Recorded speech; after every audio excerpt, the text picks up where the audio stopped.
بسم اللہ الرحمن الرحیم۔ جنگیں تباہی اور بربادی لاتی ہیں، اور خاص طور پر اگر دنیاوی مفادات کے لیے جنگیں لڑی جائیں تو دنیا میں بھی نقصان ہوتا ہے، ذلت اور خواری ہوتی ہے، اور مرنے کے بعد بھی ذلت اور خواری ہی ایسے لوگوں کے حصے میں آئے گی۔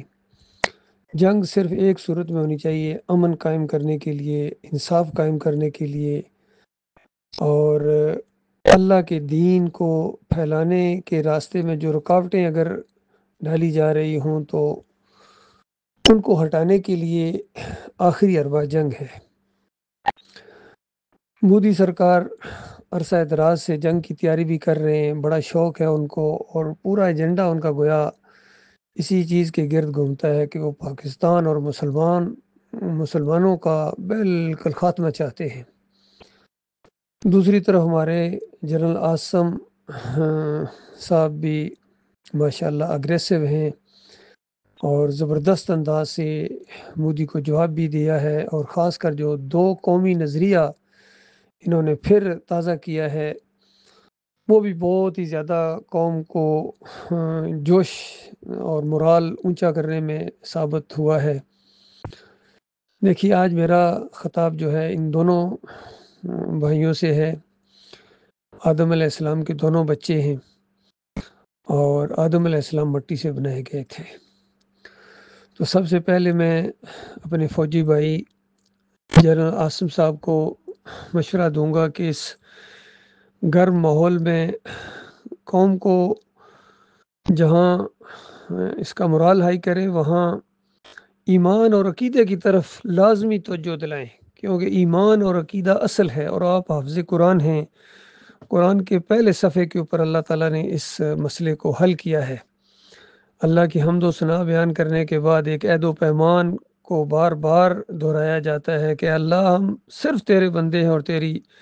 عبادت کرتے ہیں، کرتے رہیں گے، مدد مانگتے ہیں، مانگتے رہیں گے۔ تیرے علاوہ ہم کسی اور کی بندگی نہ کریں گے، کسی اور کے سامنے نہ جھکیں گے، کسی اور کو مدد کے لیے نہ پکاریں گے، کسی اور کی نظر و نیاز نہیں ہوگا، واسطہ وسیلہ نہیں ہوگا، پکارے نہیں ہوں گی، کسی اور کا نظام نہیں اپنایا جائے گا۔ گویا عہد و پیمان ہے۔ تو اس عہد و پیمان کو کتنی بار توڑا جا رہا ہے، دن میں 1000 مرتبہ توڑتی ہے یہ قوم۔ تو لہٰذا اس طرف توجہ دلائیں قوم کو کہ پہلے اپنے بتوں کو توڑو، صحیح معنوں میں ان کو توڑو۔ اپنے بتوں کی پالش کرنا، ان کی رکھوالی کرنا، اور دوسروں کے بتوں کو توڑنے کی خواہش رکھنا، یہ نہ صرف جہالت ہے بلکہ فریبکاری بھی ہے، دوگلا پن ہے، ڈبل سٹینڈرڈز ہیں یہ۔ تو اس ماحول کو بالکل کیش کریں جنرل صاحب،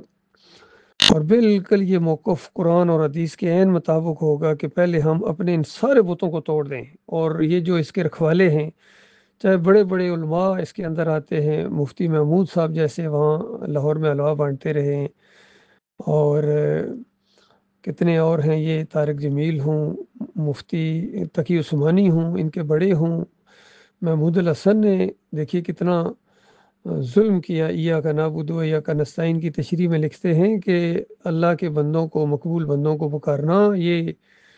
ایاک نعبد و ایاک نستعین ہی کے اندر آتا ہے۔ بتائیے، اس کے بعد پھر پروفیسر غفور چادر چڑھانے گئے مودودی صاحب کی زندگی میں،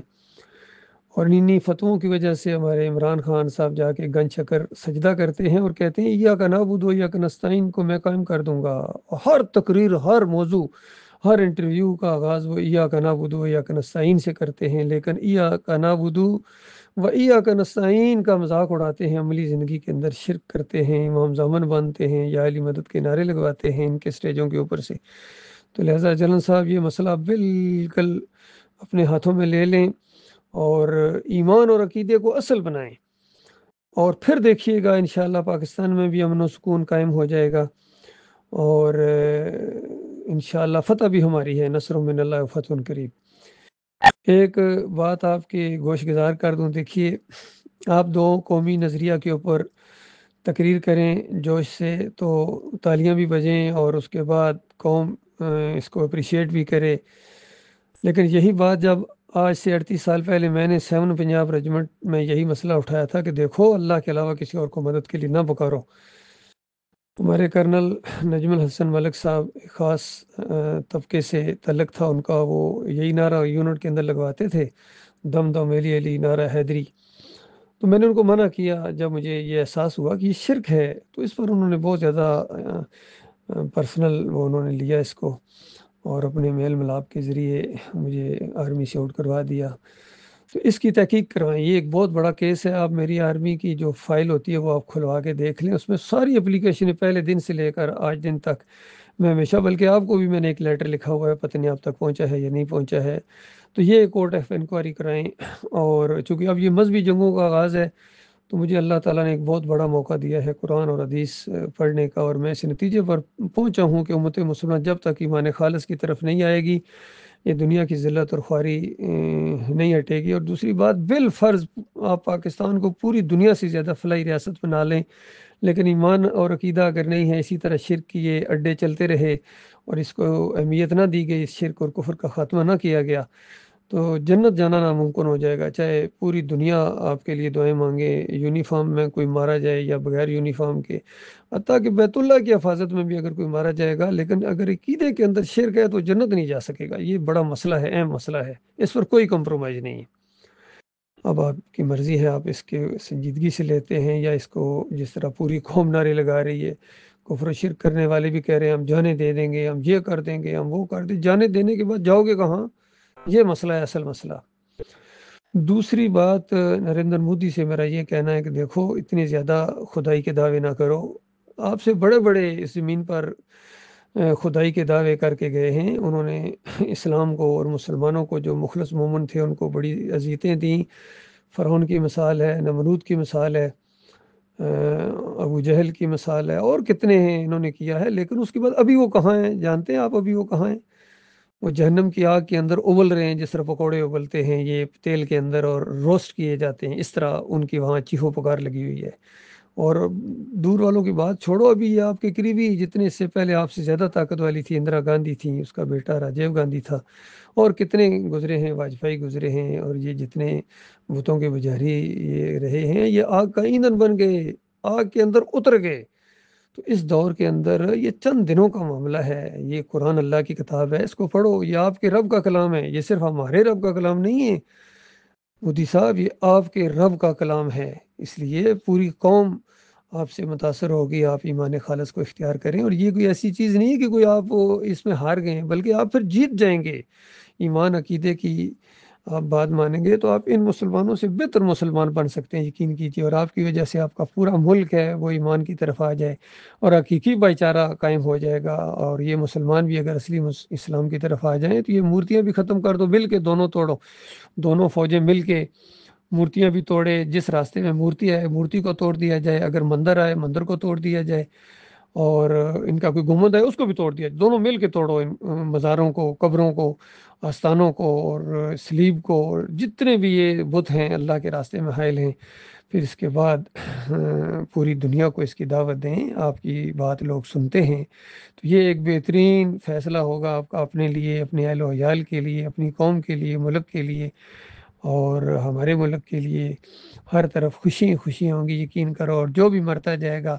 جنت کی بہاروں کے اندر جا کے آنکھیں کھولے گا، جنت الفردوس میں جائے گا، بڑے بڑے محل اللہ تعالیٰ اپنے مومن بندوں کو دے گا۔ یہ برج خلیفہ اور یہ بڑے بڑے پیلس اور یہ بڑے بڑے ویلاز کوئی اہمیت نہیں رکھتے ہیں ان کے مقابلے میں۔ وہاں سونے اور چاندی کے محلات آپ کو ملیں گے، ادے نگاہ تک پھیلے ہوئے باغیچے آپ کو ملیں گے، خدمت گزار خادم بیٹمین ملیں گے جو ایک ہی عمر میں رہیں گے، اور کھانے ہوں گے، پھل ہوں گے، پرندوں کے گوشت ہوں گے، کیا کچھ پورا قرآن پڑھا پڑھا نبی علیہ السلام کی زندگی اسی نقطے کے گرد گھومتی تھی۔ یہی دعوت دی تھی ہمارے آخری نبی محمد صلی اللہ علیہ وآلہ وسلم نے، اور جس کو ماننے کے بعد دیکھو کس طرح امن و سکون آیا تھا۔ آپ سب جانتے ہیں کہ اسی دعوت کی وجہ سے امن و سکون آیا تھا اور مدینہ ریاست بنی تھی، اور پوری دنیا میں امن و سکون آ جائے گا انشاءاللہ۔